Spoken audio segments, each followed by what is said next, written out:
Es decir, que conozcáis por dentro lo que son los medios de comunicación. Teniendo en cuenta, nos interesa es que preguntéis, que esto sea dinámico, que estemos tan a gusto como se puede estar cuando estamos charlando de cualquier otra cosa. ¿De acuerdo? Pues venga.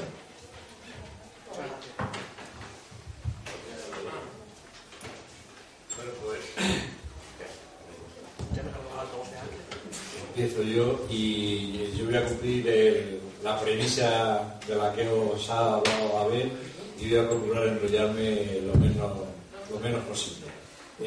Yo supongo que algunos de los que estáis aquí a lo mejor os interesa o habéis pensado estudiar periodismo, estudiar ciencia de la información.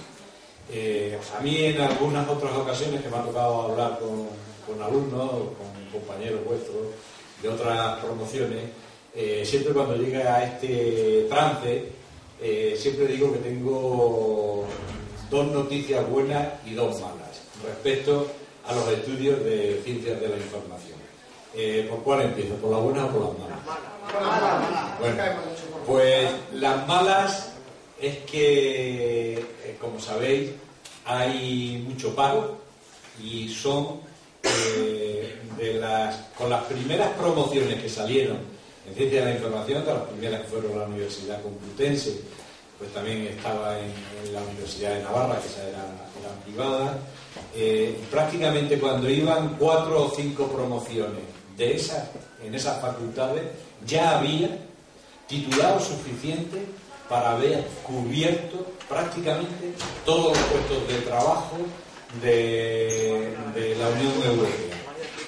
Ahora, es verdad que últimamente se han creado muchas más emisoras, se han creado nuevos medios informativos, sobre todo muchos de ellos de periodismo digital, pero sigue habiendo muchísimo. Así que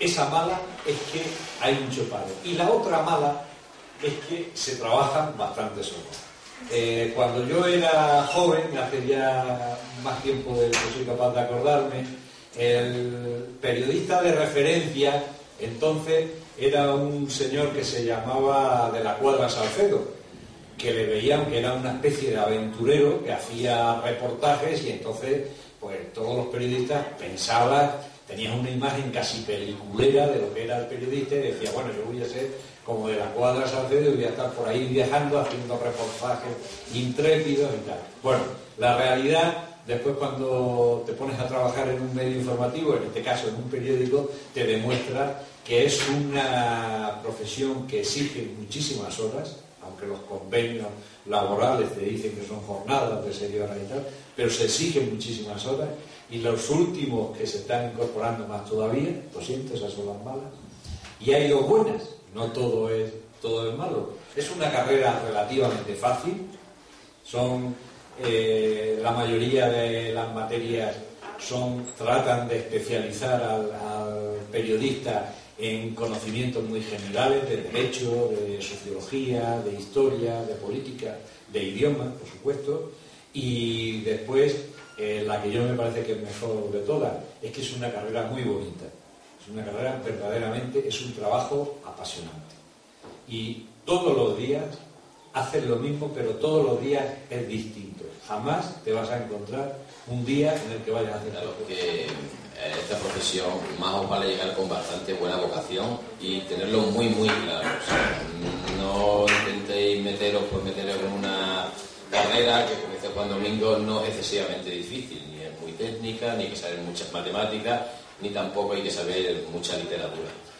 Pero sí necesita muchas horas, y no muchas horas solo de trabajo, sino de documentación. Como él bien decía, simplemente para hacer una entrevista, no es llegar a poner la alcachofa allí a cualquiera. Tienes que documentarte antes. Si tú vas a entrevistar a un escritor que llegue a tu ciudad, tienes que saber primero quién es ese escritor, a qué se dedica, cuál ha sido un poco su vida, si es un personaje polémico, si no lo es. Y dentro de eso también te tienes que documentar por qué puede ser actualidad. Tú le tienes que vender a tus lectores, si es el periódico, o a tus televidentes, si es una televisión, una radio, los oyentes, una entrevista que quiera decir algo y sobre todo en un momento de actualidad.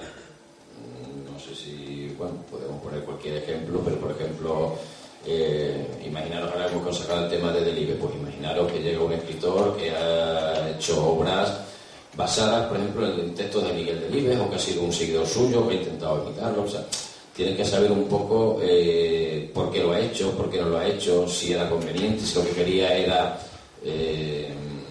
bueno, ser más que él, por decirlo de alguna manera, ¿no? Pero al margen de eso, también muchas veces tenéis que documentaros, y no es para el estrellato, por decirlo de alguna manera, porque en un periódico mismo hay muchos tipos de informaciones y también hay noticias que son muy breves. A lo mejor para hacer un breve te puedes tirar 3 o 4 horas, o no te han cogido el teléfono de 27 veces que has llamado a la persona con la que necesitabas hablar. Y a lo mejor esa es una buena noticia de actualidad. Incluso siendo buena noticia, luego hay que hablarlo todo en conjunto.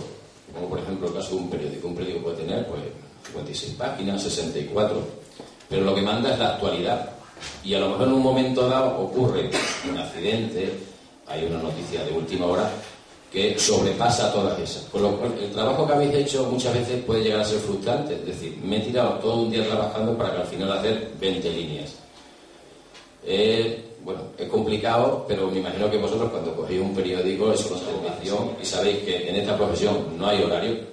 Eso sí, salvo que os metáis en un gabinete de prensa, os hagáis funcionario para la Junta de Extremadura o no sé, cualquier otro medio público.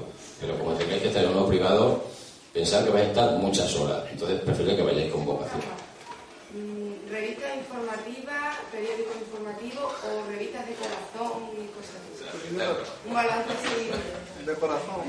Si no trabaja de corazón, el de mayor venta, son los periódicos de corazón. Siguen siendo los de mayor circulación. Y después, si hay muchas revistas, pero por ejemplo, el periódico que más se vende en España es El País, y a nivel nacional. Y bueno, y eso sigue siendo así, pero hay revistas del corazón que tienen tiradas que duplican o triplican a la del País. Lo que pasa es que las revistas no son diarias, son normalmente semanales o quincenales o mensuales. El pronto me parece que lo más vendido. Antonio. En el caso de los corresponsales de guerra, ¿cobran más que los periodistas nacionales? Pues normalmente sí, antes en el sentido de que el que se iba o el que se va a un sitio a un conflicto, normalmente digamos que tienen unos pluses aparte de seguros especiales y tal, pero eso también está cambiando mucho. Os acordaréis que un hijo de Julio Anguita, que era secretario general de Izquierda Unida, que murió en la última guerra de Irán-Irak, ya no van los corresponsales, ya no iban, digamos, es muy raro que vayan un poco por su cuenta. Normalmente van empotrados, que se dice, y es que van, digamos, dentro de uno de los ejércitos en combate. Iba precisamente con las tropas americanas, bombardearon cerca de Bagdad y tuvo la mala suerte de que lo mataron, igual que el cámara de Telecinco, que también... Dejar de agradecerle tanto a Juan Domingo como a José Luis el que hayan estado aquí, y a vosotros también, porque dentro de lo que a veces la gente entiende que son los alumnos de los institutos, pues, os habéis portado como unos caballeros, una gente guay. Muchas gracias, como sois. Ponte medio más en la nota. Bueno, eso ya lo negociaremos más adelante. Venga, gracias.